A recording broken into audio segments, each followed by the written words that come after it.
Hey ladies, I'm about to do a bit of fan maintenance, so I thought I'd video it for you in case you ever need to do a bit of work on your own fans. So the first thing I'm going to do, you can see I've been a bit enthusiastic and snapped some of my wire.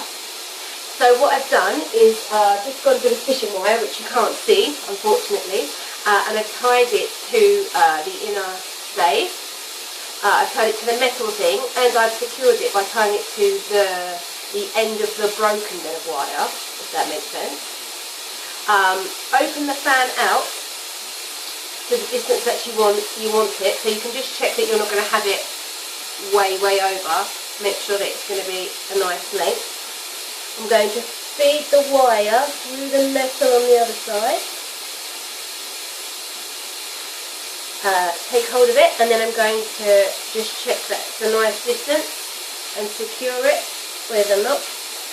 And you can feed it back through the wire, or like I did with the other side, tie it to any wire that's hanging off.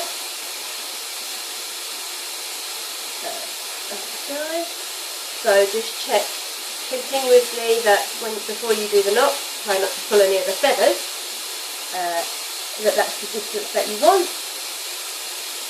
And once it's in and holding, you're good to go. Try not to catch any of the little straggles of feathers in between. Your fans are wing tipped, that's really tricky. Okay, so that's that, and that should take a bit more punishment. The reason you can hear a load of noise is because I've got my steamer going. So I'm going to be using that next. So I've just laid out a little throw on the floor. You can use an old towel, whatever you need. Lucky enough, I actually have a steamer. If you don't have one, you can use a kettle, a boiling kettle, where the steam comes out the spout. Be super careful with this. Sometimes when you tip them downwards, the water comes out, and that's what you exactly don't want. So I'm going to hold my fan up as I just lightly steam, and I'm going to keep a good distance between the end of the steamer and my feathers. So just steaming all the way up. I've already gone through to make sure that the feathers aren't twisted, so that one's not any further forward than the other, or they've not swapped in and out. Some of them, be super careful about touching, but you may have to get the next layer out of the way if they're particularly close together. And you don't need to do a lot.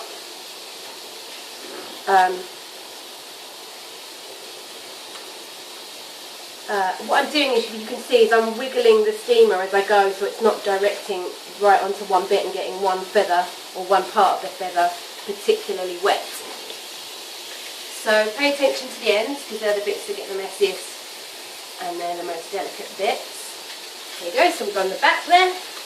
Just going to go over and do the front. There we go.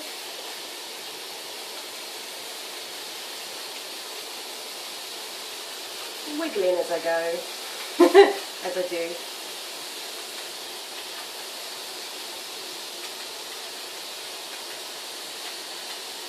And then paying a bit more attention to the ends.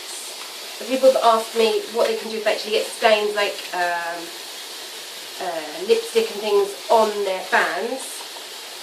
A couple of things you can do. We'll just turn the steamer off.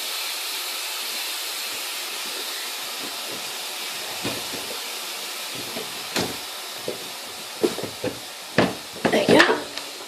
Okay, so a couple of things you can do. Baby wipes, but you have to be super careful. Even soapy water you can use, but again, the dye on fans isn't colour fast, so be really careful. Tiny little tests. So at the moment, my fans are a little bit damp, very slightly. So I've got my hairdryer ready to go. Again, you don't need to use a hairdryer. You can just let them dry naturally, never over a radiator or anything like that. Oh, let's get a little bit closer. So I'm going to put it on a low heat and a low setting to begin with. And just blast up the feathers. And again, wiggle the hairdryer, wiggle it as you go so that it's not directing onto one bit.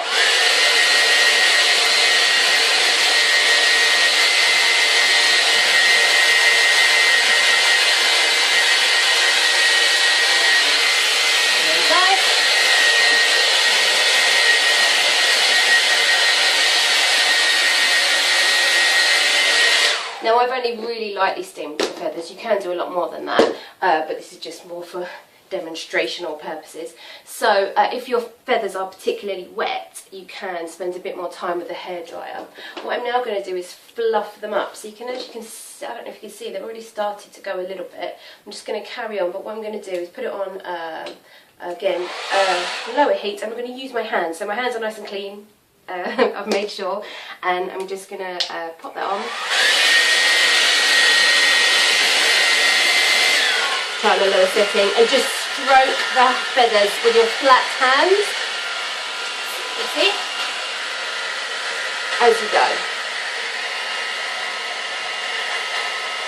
And what happens here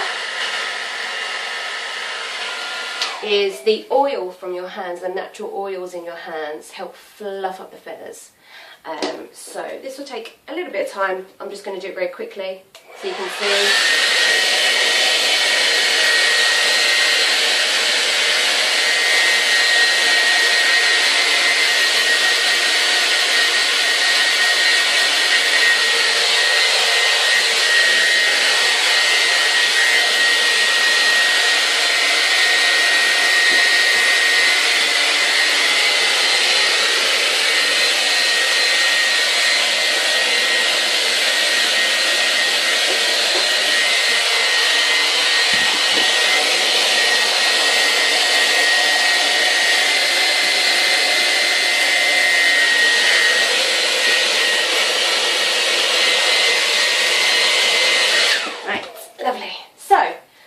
As you can see, that's come up really nice, lovely and fluffy. Obviously you can do a little bit more.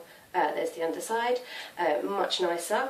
What I'm now going to do is I'm going to close them, so make sure that the staves are all together. Make sure that they're loose enough that you can get the staves together and the fans together. And what I'm going to do is just put it on a low setting, low power, and do the ends over my arm.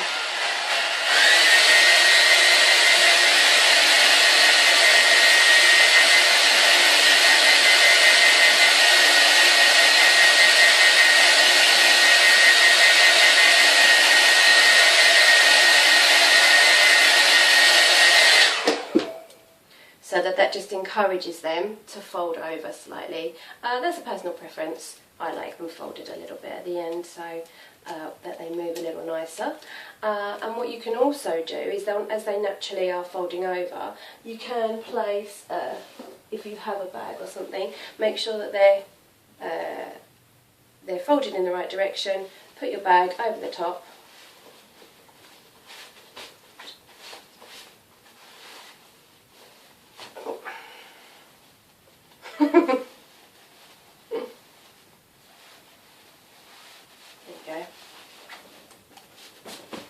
And then check, once they're in the bag, that they're still folded, that they're still allowed to fold over, and that when you store them, you try to keep them upright so that you're not squashing them and laying them or opening them back out. So I try to store them upright just against the wall, but you can see in the bag that the top is naturally folding over, which is what you want. So I hope that was helpful for you. Sorry about all the rambling, but yeah, I hope you get some use out of it. See you tomorrow, girls.